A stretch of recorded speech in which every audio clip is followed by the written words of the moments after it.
Welcome to another episode of Adventure Sphere. Today I'll be covering the Martin family, a family missing out of Portland, Oregon. But first, become part of our family by subscribing to our channel, stay up to date by ringing the notification bell, and share our content to help spread awareness of how we can help recover missing loved ones free of charge. You never know who may see it, how hurt their heart may be if their family's incomplete, or how you may be a hero to them. Information shared in this episode is open sourced. The places I mention are shared with my blessing so the Martin family can be reunited regardless who higher powers work through. The description box has our email address if you'd like to share insight on any cold case confidentially, or know someone missing with a vehicle and would like them featured on our channel and searched for. The video of Google Earth has a measurement from a starting point theory or known location and goes out to possible search areas. We focus on bodies of water within 5 miles from home, their last cell phone ping, last known location, and sentimental sites where water is deep enough to hide a vehicle. If an area has been heavily searched, we may expand the search area, but please keep in mind that accidents tend to happen closer to home. Kenneth R. Martin, then 54, is missing from Portland, Oregon.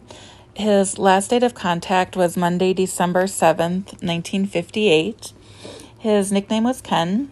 Ken, his wife Barbara, and their 3 daughters, Barbie, Virginia, and Susan, left home to visit the Columbia Gorge and collect Christmas greenery to decorate their home on Northeast 57th Avenue in Portland with.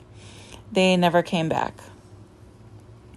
In May 1959, the bodies of Virginia and Susan were recovered in the Columbia River near the Dalles, Oregon, near the Bonneville Dam. Ken was driving an ivory and red 9-seat Ford wagon with Oregon license plates 1G7156. The Multnomah County Sheriff's Office can be reached at 503-988-4300. The Dalles Police Department can be reached at 541-296-2233. The Charlie Project has pictures of Ken, Susan, Virginia, and Donald Martin. Barbie and Susan were 13 when they disappeared, and Virginia was 11. They lived in the 1700 block of 57th Avenue Northeast. They purchased gas at the Cascade Locks late in the afternoon. They were leaving a restaurant in Hood River, Oregon, on their way back to Portland.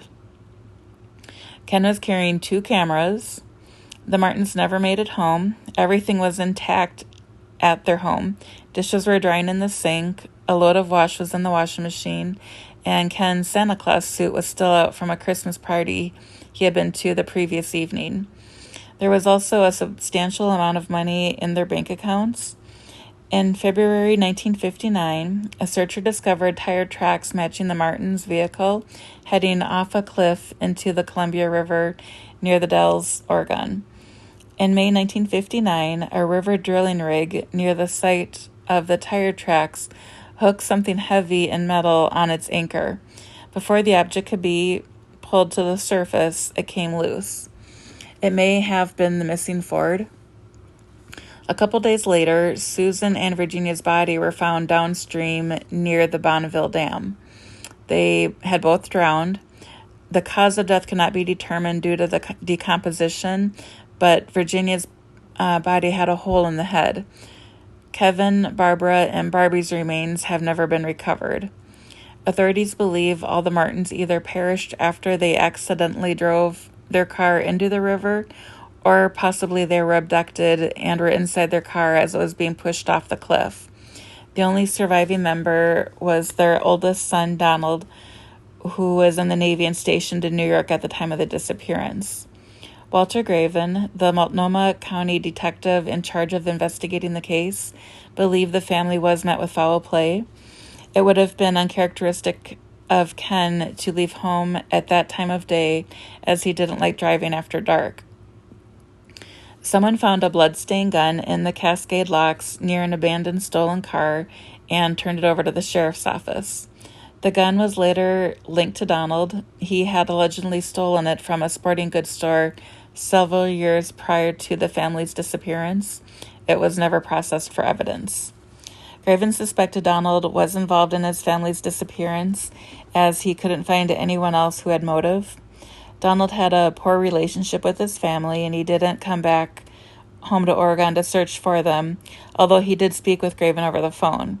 He also didn't attend the memorial service for his family, but did return in June 1959 to settle the estate. He told Craven he couldn't think of anyone who had any reason to hurt his family, but he also couldn't see how it could have been an accident. An attempt was made to search the water for additional evidence, but the search was called off when a diver nearly died. No further searches were made, and the case was closed. Craven died in 1988, and Donald passed in 2004. Ken, Barbara, and Barbie remain missing. The Doe Network had additional information that Ken purchased 5 gallons of gas at the service station in Cascade Locks. The search began when Ken, an employee at an electric company, failed to report to work on December 9th, 1958. Police said the Martins had no financial problems and seemed to have no dark personal secrets. A day after their disappearances, a stolen white Chevy was found east of Cascade Locks before the Bonneville Dam. Close by, someone else had found a stolen .38 Colt Commander automatic. 2 ex-convicts in the area were arrested for car theft. Investigation files revealed the gun that was found had been stolen from Meyer and Frank. It was unknown if the events are related. In 1959, an attempt was made to search the Cascade Locks. When a diver nearly lost his life, the dive was stopped. Police agencies ran out of money, and the diving equipment was too primitive in 1959. No search of the river in the Dalles was made. The investigation was closed. On the Find a Grave website, Ensign Kenneth R. Martin was born September 10, 1904 in Sioux Falls, South Dakota.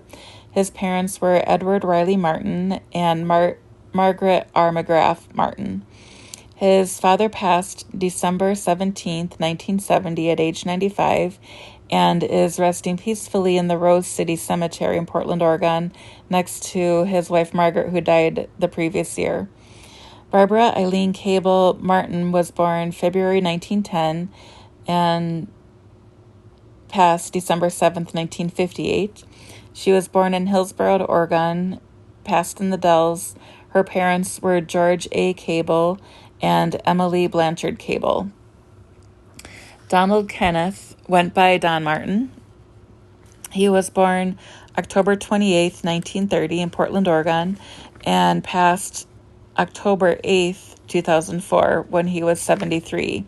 He married Helen Sylvia East Martin in 1963. She lived 1940 to 1990. They are in the National Memorial Cemetery of the Pacific in Hawaii.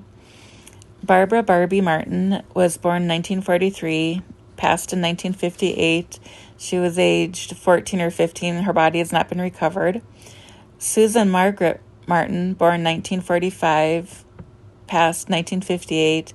She is in the Rose City Cemetery with her relatives, as well as Virginia Martin, who was born in 1946 and passed in 1958. She's with her relatives in the Rose City Cemetery. So to condense the search area down, Virginia and Susan were found downstream near the Bonneville Dam. The family left a restaurant in Hood River, Oregon on their way home, so they should be between Hood River and the Bonneville Dam. The stolen car was found east of Cascade Locks, there's one, I think, cliff in that area the car could have gone off. There's only a few places in that whole stretch between the Bonneville Dam and Hood River where the car could go over a cliff.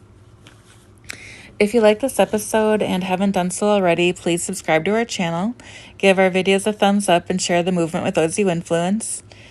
What do you think happened to the Martins? Murdered?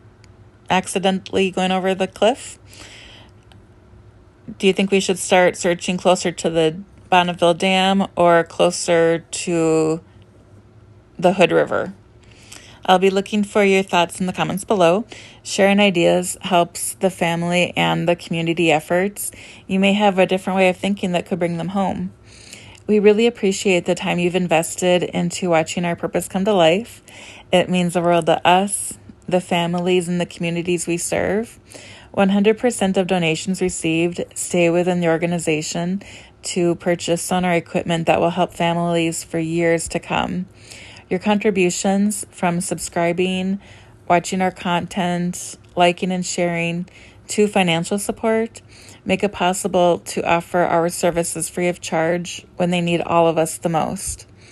To show our gratitude, I'll release a giveaway and donation video shortly. The first giveaway will occur when we reach 300 subscribers, and you must be subscribed to win. Immediate donation links are in the description.